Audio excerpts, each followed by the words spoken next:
사흘 동안 주 안에서 평안하셨습니까? 예. 지난 안식일 비가 내려서 굉장히 아쉬웠습니다. 벚꽃이 그냥 다 떨어져서 많이 아쉽지만 그러나 봄이 이제 제법 무르익어가는 그러한 때인 것 같습니다. 오늘 저녁 하우링 좀 조금만 줄여주십시오. 예. 저녁에 저희들이 공부할 내용은 유대인이라 칭하는 내가 라는 제목으로 여러분과 함께 말씀을 드리도록 하겠습니다. 서양 역사에서 가장 위대한 정복 군주 중에 하나가 알렉산더라는 그러한 왕입니다. 그는 정말 20살에 마케도니아를 떠나서 전 세계를 정복하는데 13년 걸렸습니다. 33살 될 때에 그의 땅은 인도로부터 저 이디오피아까지 이르는 거대한 제국의 왕이 되었습니다. 그런데 하루는 이 알렉산더가 전쟁터에서 전쟁을 지휘하다 보니까 한 병사가 자꾸 뒤로 후퇴하는 것을 봤습니다. 자꾸 틈만 나면 도망가려고 하는 모습을 봤습니다. 그래서 그 병사를 불렀습니다. 자네 이름이 뭔가? 그랬더니 알렉산더입니다. 그러는 거예요. 자네는 이름을 바꾸든가 태도를 바꾸게 라고 명령을 내렸습니다. 알렉산더라는 왕의 이름을 가졌으면 왕처럼 용감하게 싸워야 하는데 늘 도망가려 하는 태도를 꼬집은 것입니다. 우리가 로마서 2장에 들어와서 저희들이 공부하고 있습니다. 2장의 중요한 부분이 첫 부분인 1절로부터 16절까지는 하나님의 심판에 관하여 말했다면 17절부터 29절까지는 내용이 좀 달라집니다. 그 내용이 뭐냐면 내가 유대인이라고 불리는 내가 어떻게 살아가는가 하는 내용이 되겠습니다. 먼저 오늘 성경 말씀 제가 빠르게 읽도록 하겠습니다.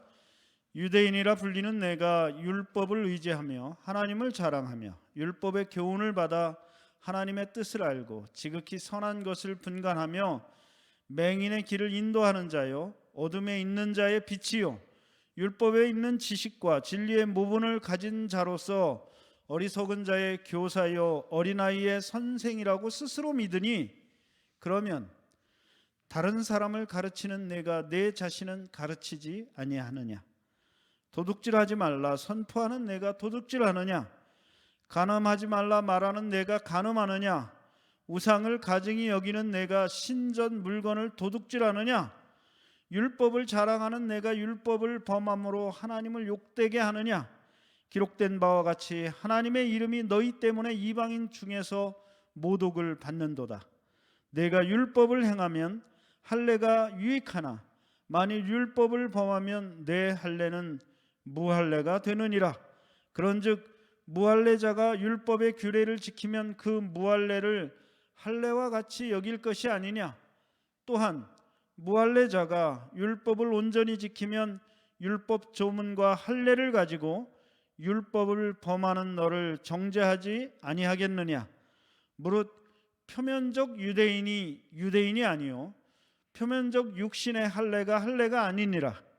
오직 이면적 유대인이 유대인이며 할례는 마음에 할지니 영에 있고 율법 조문에 있지 아니한 것이라. 그 칭찬이 사람에게서가 아니요 다만 하나님에게서니라. 우리는 로마서를 지금까지 공부해 왔습니다. 첫째 시간에 우리는 온 인류를 구원하기 위하여 준비된 하나님의 복음이 무엇인지를 공부했습니다. 둘째 시간에 우리는 로마서 1장 19절부터 있는 내용을 통해서 모든 사람에게 임한 하나님의 진노가 무엇인지를 배웠습니다. 모든 사람에 대하여 하나님이 판결을 내리셨습니다. 죄를 정하셨습니다. 정죄하셨습니다. 모든 사람이 다 죽을 수밖에 없는 정말 불순종하고 또 패역한 사람이라는 것을 배웠습니다. 그리고 우리는 2장 1절부터 16절까지를 통해서 그렇기 때문에 정죄 아래에 있는 우리는 하나님의 심판을 피할 수 없는 존재임을 우리가 배웠습니다. 그런데 이렇게 막중한 죄의 선고가 이어지고 있는데 그 하나님의 이 정죄를 거부하는 한 민족이 있었습니다. 그런 사람들이 누구였냐면 유대인이었습니다. 하나님, 맞습니다. 온 세상 사람들은 다 하나님을 버리고 패역하고 부패한 사람들입니다. 그 사람들은 마땅히 하나님의 정죄를 받아 마땅한 사람입니다. 그런 사람들은 하나님의 심판을 받는 것이 당연한 사람들입니다. 그런데 저는 아닙니다 라는 것입니다. 사실 이것은 어쩌면 우리 모두의 태도일지도 모릅니다. 우리는 로마서 1장과 2장에 진행되고 있는 준엄하신 하나님의 심판대 앞에서 그렇죠, 주님, 저 이방 사람들, 하나님을 안 믿는 사람들, 저 불쌍한 사람들이 그런 사람들이지요 라고 끄떡끄떡 했는지 모릅니다. 그런데 오늘 말씀 속에서 하나님은 말씀하시는 것입니다. 유대인이라 칭하는 내가, 유대인들을 부르는 이름들이 있습니다. 어떤 곳에서는 히브리인이라는 이름으로 불리기도 하고 또 어떤 곳에서는 이스라엘이라고 부르기도 합니다. 또 어떤 곳에서는 유대인이라고 부르기도 합니다. 이 히브리인이라는 것은 좀 포괄적인 의미를 가지고 있는데요. 아브라함이 강을 건너왔잖아요. 유프라테스 강을 건너서 가나안 땅에 도착했기 때문에 아브라함의 후예들을 히브리인이라고 불렀습니다.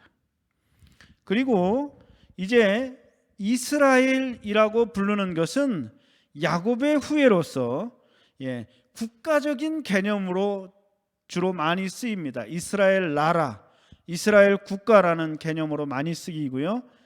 다른 곳은 아니지만 유대인이라는 개념은 기원전 5, 6세기경 바벨론에서 포로로 돌아온 뒤에 남방 유다가 망한 후 그 나라 국민들로 구성된 유다 지파의 후예들이거든요. 그래서 유대인이라고 부르게 되었습니다.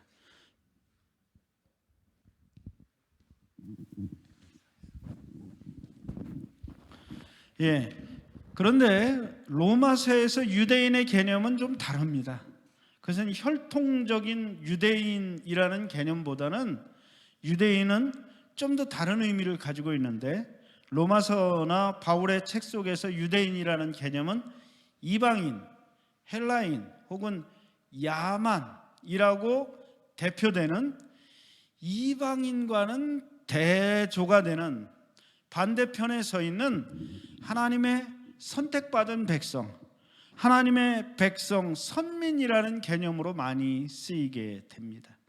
유대인들에게 이방인은 어떤 존재냐 하면은요, 그들 말로는 하나님께서 지옥불의 장작으로 이방인들을 만들었다고 생각하는 그러한 존재들입니다. 구원과는 전혀 상관이 없습니다. 하나님의 유업과는 전혀 상관이 없습니다. 이 이방인에 대한 태도가 바로 가나안 사람들에 대하여 가나안을 점령할 때 이스라엘 사람들이 가졌던 그러한 태도입니다. 한 치의 땅도 그들에게는 허용되지 않는, 유업을 받을 수 없는 그런 존재가 바로 이방인, 헬라인 혹은 야만이라고 표현되는 이방인들이 되겠습니다. 그리고 이러한 개념 속에 자신을 유대인이라고 부르는, 하나님의 선민이라고 부르는 유대인들을 향한 준엄한 하나님의 질책이 오늘 우리가 읽은 성경의 17절부터 그 내용이 나오게 됩니다. 여러분, 오늘 그 책에 2장을 두 부분으로 나누면 율법에 대한 유대인의 관계가 17절부터 24절까지입니다. 율법과 유대인은 어떤 관계에 있는가? 그리고 25절로 29절에는 유대인들이 자랑으로 생각하는 할례의 가치를 거기 기록하고 있습니다. 좀 학적인 것 같아서 굉장히 부담스럽지만 여러분, 오늘 설교는 굉장히 실제적인 내용이 되겠습니다. 첫 번째 문제입니다. 유대인들에게 돋보기인가 거울인가 하는 문제입니다. 여러분, 돋보기는 뭐 하는 데 쓰시죠? 글씨를 크게 보려고 하죠. 저도 돋보기를 한 7, 8개쯤 가지고 있습니다. 그래서 가방마다 들어있고 또 교회 사무실에도 있고 여기도 있고, 하여간 제가 책을 보는 데는 다 하나씩 갖다 놨습니다. 왜냐하면 가지고 다니려고 그러면 잊어버리고 종종 안 갖고 다녀가지고 불편할 때가 많아서 차에도 넣어놓고 다 이것저것에 많이 있습니다. 돋보기는 바깥을 보는 것입니다. 그런데 거울은 누구를 보는 것이죠? 나를 보는 것입니다. 유대인들에게 하나님의 율법은 돋보기인가 거울인가 하는 문제입니다. 좀 더 직접적인 말씀을 드리면, 제7일 안식일 예수 재림교인으로 살아가는 우리들은 하나님의 말씀을 돋보기로 사용하는가 거울로 사용하는가 하는 문제를 좀 말씀드리겠습니다. 19절부터 21절까지 다 함께 읽겠습니다. 19절부터 21절까지입니다. 다 함께 읽겠습니다. 시작. 맹인의 길을 인도하는 자요, 어둠에 있는 자의 빛이요, 율법에 있는 지식과 진리의 모본을 가진 자로서 어리석은 자의 교사요, 어린 아이의 선생이라고 스스로 믿으니, 그러면 다른 사람을 가르치는 내가 내 자신은 가르치지 아니하느냐?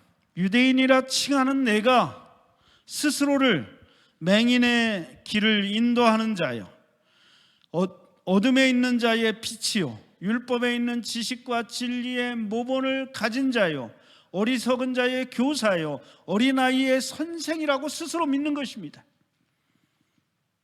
우리는 정말 다른 사람들보다 훨씬 더 많은 것을 가지고 있습니다. 많은 진리를 가지고 있습니다.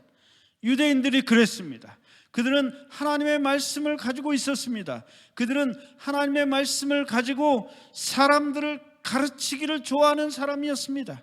그들은 언제나 성전에서 거룩한 옷을 입고 사람들에게 말씀을 전하는 것을 즐겨하는 그러한 사람들이었습니다. 그런데 바울은 도전하는 것입니다. 다른 사람을 가르치는 내가, 누구는 못 가르친다고요? 내 자신은 가르치지 아니하냐. 제가 저 바닷가에서 목회할 때 저의 오전 중요한 일과가 뭐였냐면, 동네에 있는 할머니들을 모시고 그 읍내 병원에 가는 것입니다. 교회 차가 오늘 9시에 병원 가요 그러면 다 이제 할머니들이 기다리고 계세요. 제가 그 할머니들 모시고 이제 병원에 가면, 그 병원에 가서 시골 병원이니까 그 원장님 한 분이 모든 걸 다 보십니다. 치과만 빼놓고 다 보시는 것 같아요. 다 보세요. 다 보시고 약 주고 그러는데, 할머니들이 주로 원장님한테 혼을 많이 납니다. 뭐 당뇨 가지고 계신 분이 밥을 많이 먹었다고 혼나고, 사탕 먹었다고 혼나고, 맨날 혼내요, 그 원장님이. 그러면서도 아주 사람이 너그럽고 그래서 아주 그 병원이 인기가 좋았습니다. 그래서 이제 당뇨 걸리신 할머니들 많이 혼나고 이제 약타러 밖으로 나가면 제가 그럽니다. 아이, 원장님, 그 남의 당뇨병 고치려고 하지 말고 자기 당뇨병 좀 고쳐. 제가 그렇게 얘기를 하면 저하고 이제 친해가지고 제가 그렇게 얘기하면 그분이 하는 얘기가 있었어요. 목사님, 당뇨가 낫는 것인가요? 그렇게 말을 해요. 의사로 당뇨 약은 주고 당뇨병 고치라고 하는데 본인 당뇨는 감당이 안 되나 봐요. 그래가지고 늘 하는 얘기가, 당뇨는 당뇨는 낫는 병이 아니라고 그렇게 얘기하는 것을 제가 들었던 기억이 있습니다. 다른 사람에게 이렇게 하라 저렇게 하라 말하기를 좋아하는 내가 스스로는 고치지 못하는 것입니다. 스스로는 그러한 것에 대하여 행하지 못하면서 다른 사람들을 책잡고 질책하는 모습을 우리는 보게 됩니다. 누가 그랬는가?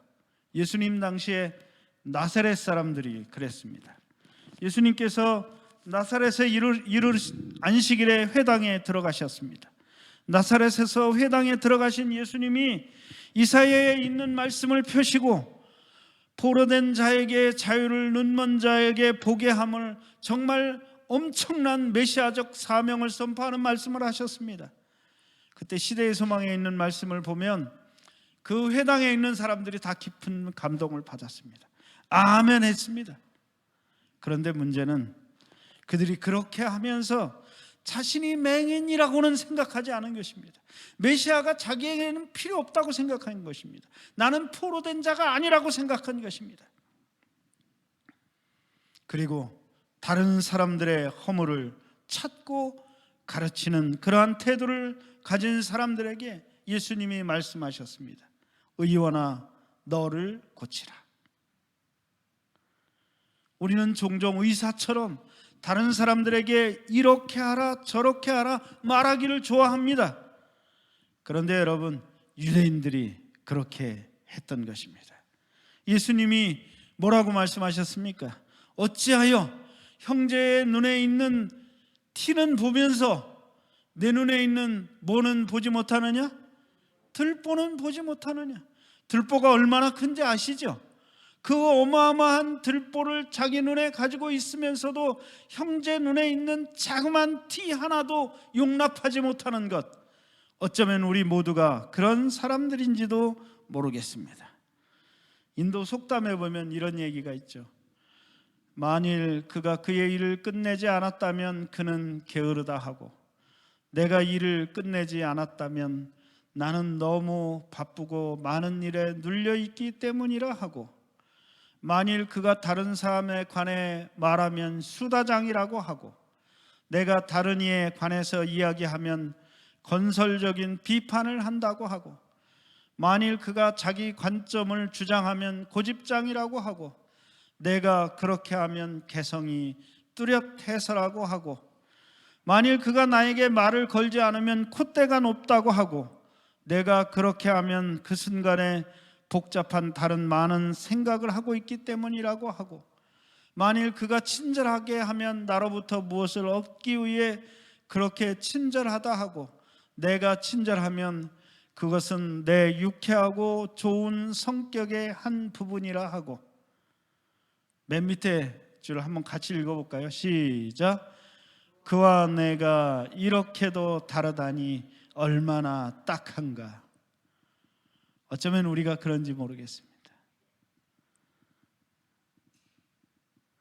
내가 설거지 하다가 그릇을 깨트리면 그릇이 왜 이렇게 미끄럽냐 하고, 며느리가 깨트리면 너는 손이 있냐 없냐 하고, 어쩌면 우리 모두가 그런 모습으로 살아가는지 모르겠습니다.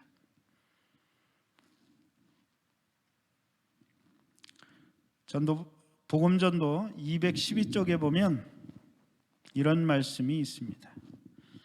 비판적이며 날카로운 성질을 가진 편협한 정신의 소유자들과 진리의 뜻에 대하여 자기의 개인적인 이념을 완강히 고집하는 극단주의자들을 우리들 가운데로 이끌어 들이려고 하는 것은 사탄의 바라는 바요 계획하고 있는 것이다.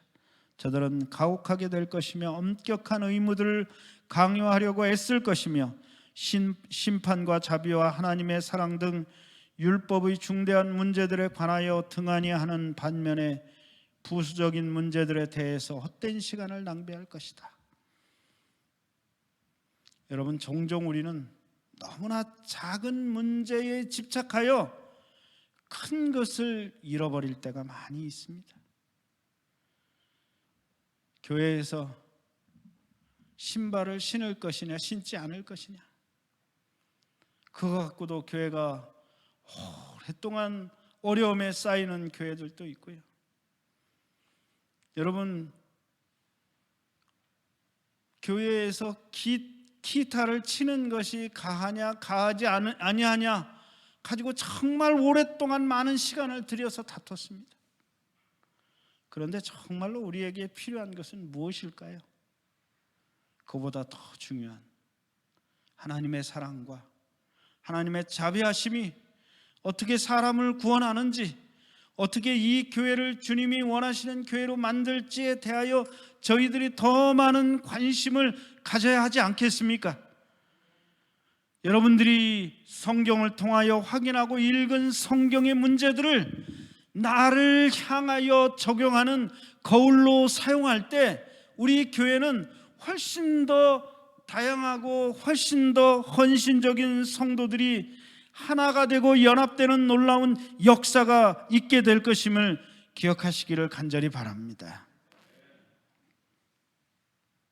적군들이 쳐들어오는데 내가 가지고 있는 이 바늘 끝에, 바늘 그 끝 위에, 바늘 끝에 천사가 과연 몇 명이 서 있을 수 있을까? 이거 갖고 논쟁을 하면 언제쯤 논쟁이 끝날 것 같습니까? 예? 성경에 답이 안 나오니까 끝이 없어요. 이슬람 군들이 콘스탄티노플을 향하여 진군할 때 동방 정교의 사자들이 그런 일을 하고 있었습니다.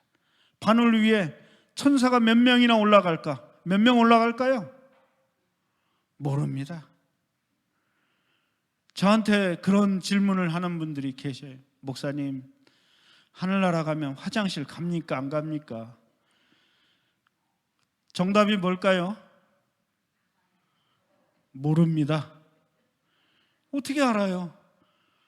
그 오묘한 하늘나라의 이야기를 가보지 않았으니 성경에 나오지 않은 문제에 대하여 많은 과한 상상과 추측을 가지고 논쟁을 하는 것 올바르지 않습니다. 우리에게 주어진 진리의 말씀을 내가 실천하고 내가 체험하여 그것을 내 것으로 삼는 일보다는 오히려 이걸 가지고 다른 사람들을 향하여 다른 사람들이 몸에 붙어있는 티끌을 보는 그러한 도구로 쓴다면 정말 우리에게 그것은 사단이 바라는 일임을 여러분 기억하시기를 바랍니다.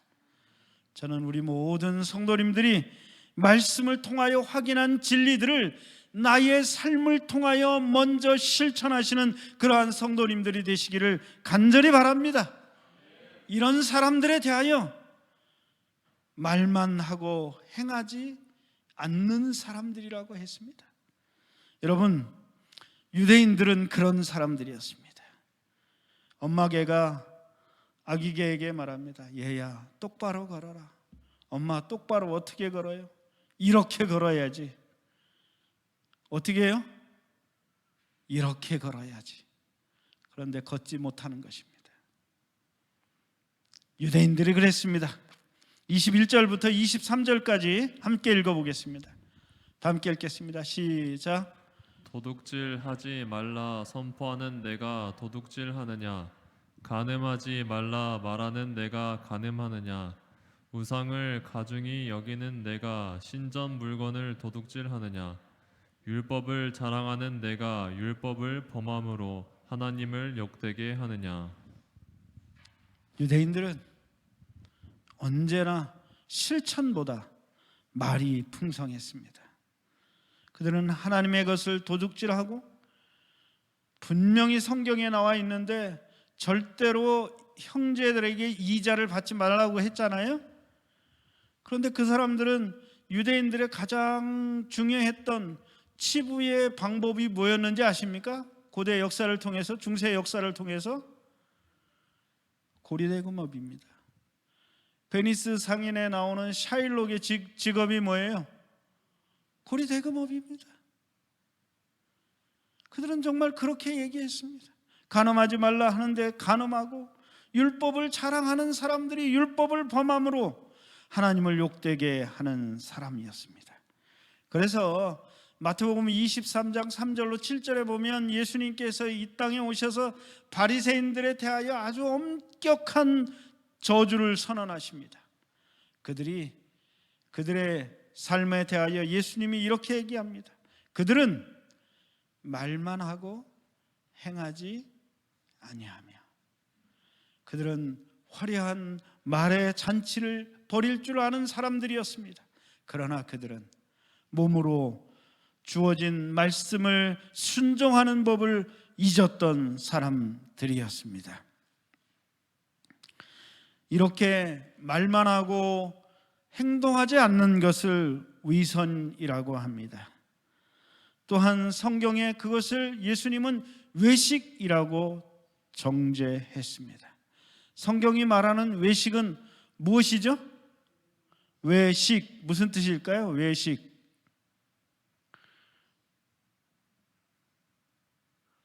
외식, 바깥을 장식하는 것입니다.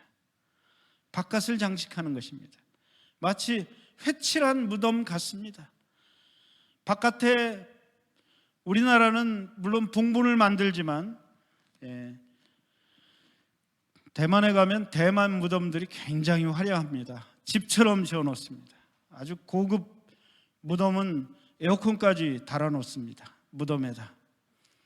그런데 얼마나 화려한지 집 같아요. 그런데 그 안에 뭐가 들어있어요? 아무리 화려해도 무덤 안에 뭐가 들어있어요? 냄새나는 시체가 들어있는 것입니다. 나의 안쪽은 대단히 심각한 상황인데도 불구하고 바깥으로 드러나는 외적 형식만 가득한 것, 그것을 외식이라고 합니다. 이 죄는 아주 교묘하다고 했습니다. 그래서 숨겨지기 때문에 결과가 드러날 때까지 있는지 없는지 알 수 없다 그랬습니다. 외식이라는 것은 세상에 제일 무서운 병이 있습니다. 증상이 드러나는 병들은 아파도 어떻든 그것 때문에 죽지는 않습니다. 여러분, 감기 때문에 죽는 사람 별로 없잖아요. 열나고 저거 하니까 그것 때문에 죽는 사람은 없습니다. 그런데 아프지 않고 표도 나지 않지만 그 증상이 나타날 때까지 오랜 시간 몸속에 있다 딱 드러나는 병들이 있어요. 암 같은 것들입니다. 암이 왜 무서워요? 증상을 느끼지 못하기 때문에 그래요. 미리 조치를 취하면 좋은데 증상이 드러날 때는 이미 많이 늦었었기 때문에 그런 것입니다. 외식이 그런 것입니다. 외식은 스스로를 속이는 역할을 합니다. 그래서 외식하는 사람들은 스스로에 만족합니다. 이 정도 기도하면 됐어. 이 정도 성경 읽으면 됐어. 이 정도 교회에 안 빠지고 열심히 다니면 됐어. 스스로 그렇게 생각합니다. 그리고 외식하는 사람들은 자꾸 옆 사람을 봅니다. 그래, 내가 장로님보다는 교회에 더 많이 참석했으니까 됐어. 그래, 아무개 집사님보다는 내가 새벽 기도에도 나오고 그러니까 됐어 라고 생각하는 것들입니다. 그러면 이것은 점점 그 세력을 확장해서 온 덩어리에 퍼지게 되는 것입니다. 유대인들은 그런 사람들이었습니다. 그렇기 때문에 주님이 우리에게 말씀하십니다. 24절 같이 읽겠습니다. 시작. 기록된 바와 같이 하나님의 이름이 너희 때문에 이방인 중에서 모독을 받는도다. 하나님의 이름이 누구 때문에요? 너희 때문에. 너희가 나를 뺀 다른 사람들이라고 생각하면 곤란합니다. 성경을 읽는 사람들이 성경을 읽을 때 너희는 이라고 읽으면서 나는 빼고요 라고 하면 안 되는 것입니다. 이스라엘 백성들의 삶을 통하여 하나님은 모독을 받으셨습니다. 마찬가지로 이스라엘 백성들의 거룩한 삶은 하나님께 영광을 드리는 삶이 될 수 있습니다. 여러분 고민하셔야 됩니다. 여기 구암동에 있는 주민들이, 이 구암동에 교회들이 많더라고요. 정말 많아요. 여기서 우리 집까지, 사택까지 가는데도 교회가 여러 개 있습니다. 만약에 투표로 한 교회만 남기고 나머지 다 없애도 좋다는 투표를 하면 우리 교회가 몇 등쯤 할 것 같습니까? 고민하셔야 됩니다. 우리가 정말 고민해야 됩니다. 우리는 우리의 빛을 어떻게 비추고 있는지를 좀 생각하는 저와 여러분들이 되시기를 간절히 바랍니다. 이 니체라는 사람이 이렇게 얘기를 했습니다. 이분은 여러분 잘 아시죠? 하나님은 죽었다고 주장하는 사신론자입니다. 그가 했던 유명한 말이 있습니다. 기독교를 논박하는 최고의 논증은 기독교인이다. 기독교가 틀렸다는 것을 증명하는 가장 강력한 논증이 뭐라고요? 기독교인이다. 어떻게 사느냐가 중요하다는 것입니다. 말씀을 우리가 받은 대로 살았다면 지금 이 시대에 이런 소리, 무슨 독교 하는 소리를 듣지도 않았을 것입니다. 우리의 삶이 중요한 것입니다. 여러분, 우리 모두 우리의 삶을 통하여 하나님을 증거하는 저와 여러분들이 되시기를 간절히 바랍니다. 정언복음 상권 289페이지에 그리스도교를 전하는데 가장 강력한 논증은 그리스도를 닮은 생애요, 비천한 그리스도인의 품성은 이 세상에서 세속적인 사람의 품성보다 더 큰 해를 끼친다. 예수님을 전파하는데 가장 강한 힘을 가진 설교가 뭐냐면 여러분이 말씀대로 사는 것입니다. 반대로 하나님을 모독하는 가장 강력한 논거가 뭐냐면 헌신하지 아니한, 변화되지 않는 우리 그리스도인의 품성임을 기억하시기를 간절히 바랍니다.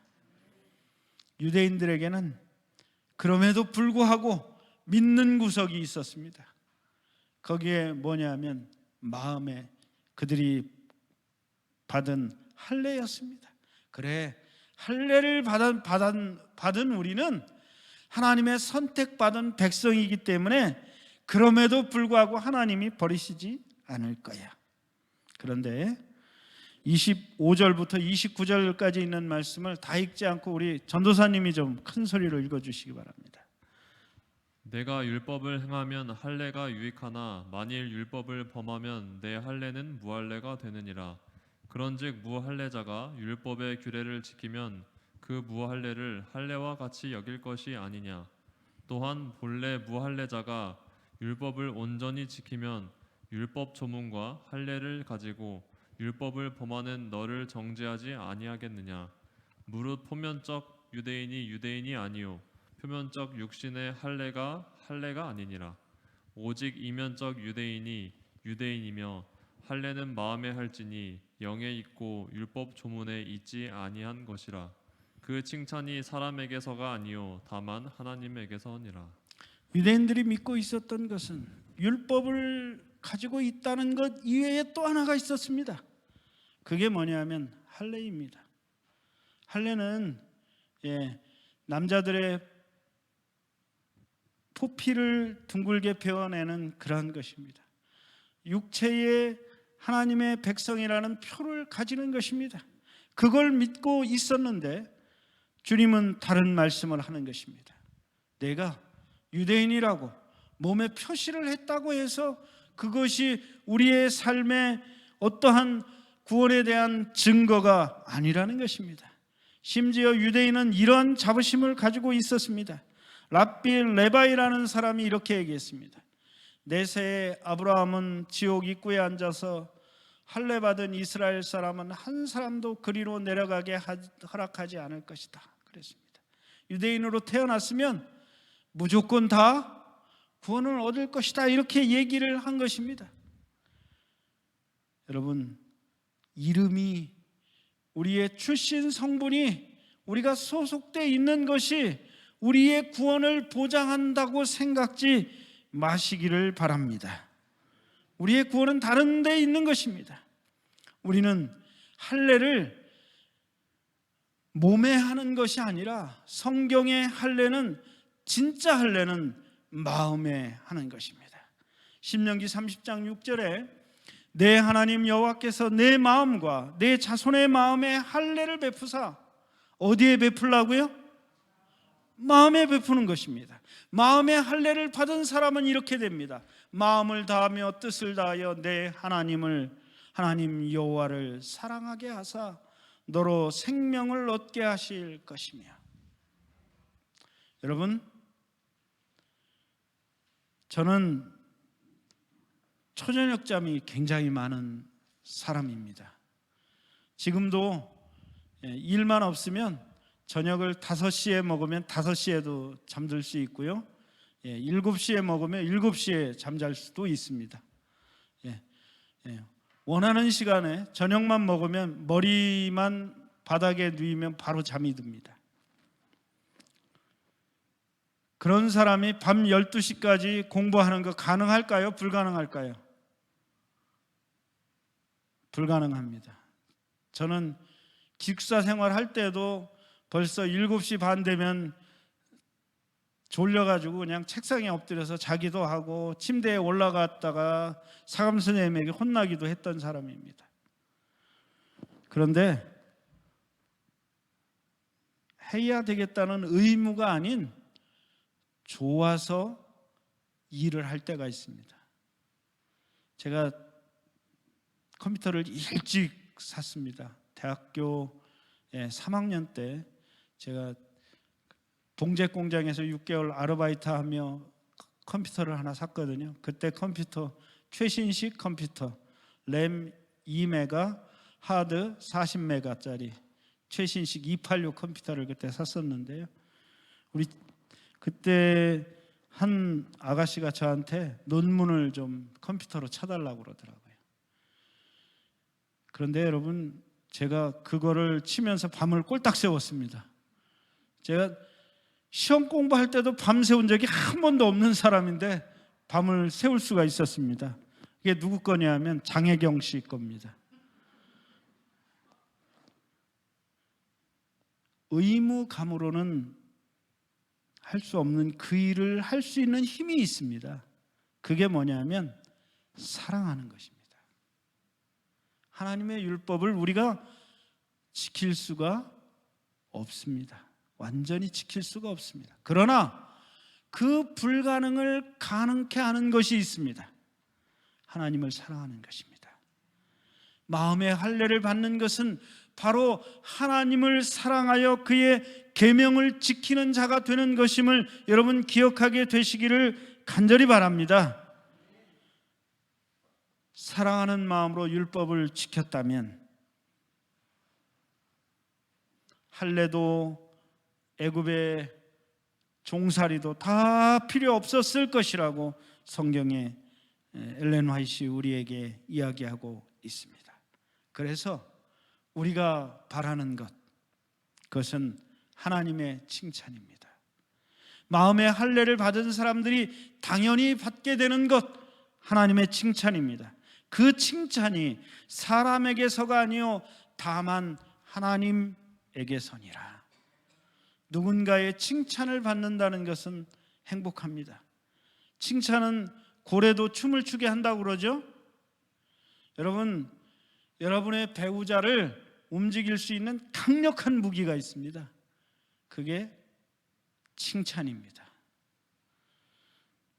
우리 교회 유명한 목사님 사무실에 하루는 부부가 찾아왔습니다.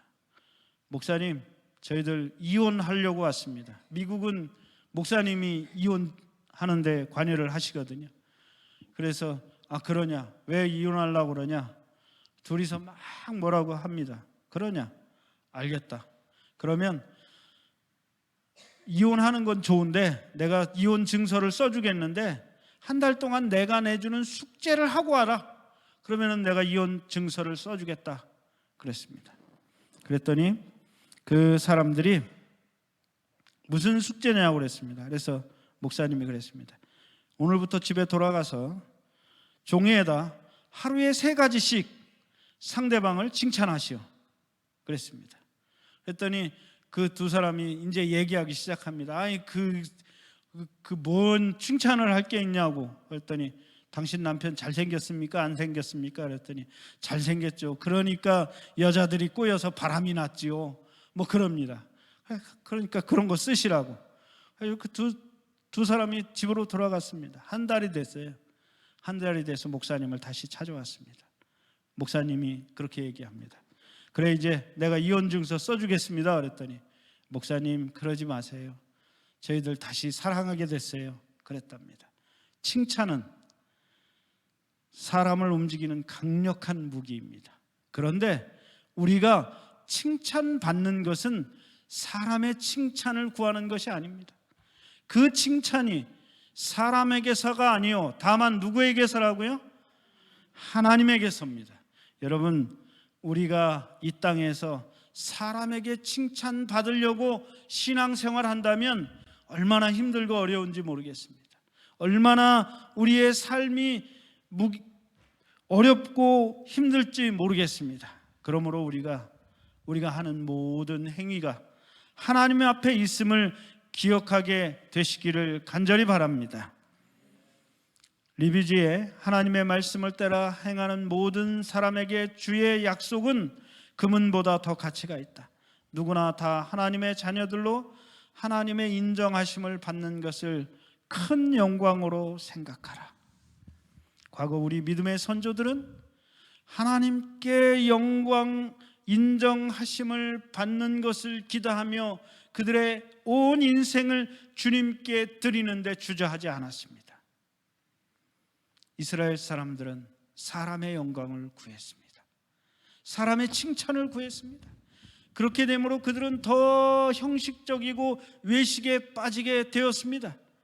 그러나 진정으로 하나님을 사랑하는 사람, 하나님의 인정을 고대하는 사람, 그런 사람들은 하나님께 영광을 돌리며 이 땅의 삶 속에서 하나님을 위하여 많은 사람들을 하나님께로 이끄는 놀라운 하나님의 도구가 된다는 사실을 기억하시기를 바랍니다.